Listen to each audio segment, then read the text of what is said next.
হাই everyone, এটা interesting fact আপোনালোকক মই আজি ক'ব বিচাৰিছোঁ। তাৰে আগতে আপোনালোকে মোক জনাওক যে আপোনালোকে সত্ৰীয়া নাচি ভাল পায় নেকি?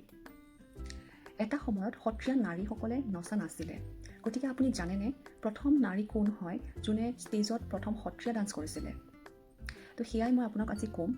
এই কিতাপখন আপোনালোকক আগৰ ভিডিঅ'ত মই দেখুৱাইছিলোঁ, অসমৰ জাতীয় চিন্তাত নাৰী। লিখক হৈছে জুৰি বৰা বৰগোহাঁই। তেখেতে নাৰীসকলৰ ওপৰত বহুত ধুনীয়াকৈ এই কিতাপখনত লিখিছে আৰু ইয়াতে আপোনালোকে দেখিবলৈ পাব, এয়া পেজ নম্বৰ 183ত লিখা হৈছে যে প্ৰথম সত্ৰীয়া ডান্স কৰা মহিলা নিৰু দত্তৰ বিষয়ে তেওঁ ইয়াত সন্নিৱিষ্ট কৰিছে। আৰু মই এয়া প্ৰাউড ফিল কৰি ক'ব বিচাৰিছোঁ যে তেওঁ মোৰ আইতা হয়, আৰু সেইকাৰণে মই ভাবিলোঁ আজি আপোনালোকৰ লগত শ্বেয়াৰ কৰোঁ।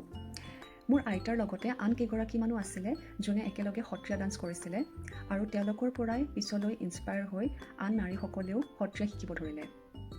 গতিকে সত্ৰীয়া আমাৰ অসমৰ সংস্কৃতি হয়, যি আজি বিশ্ব দৰবাৰত প্ৰতিষ্ঠিত হৈছে। গতিকে আমি তেওঁলোকক লৈ গৌৰৱ অনুভৱ কৰোঁ আৰু তেওঁলোকক সদায় মনত ৰাখিব লাগে।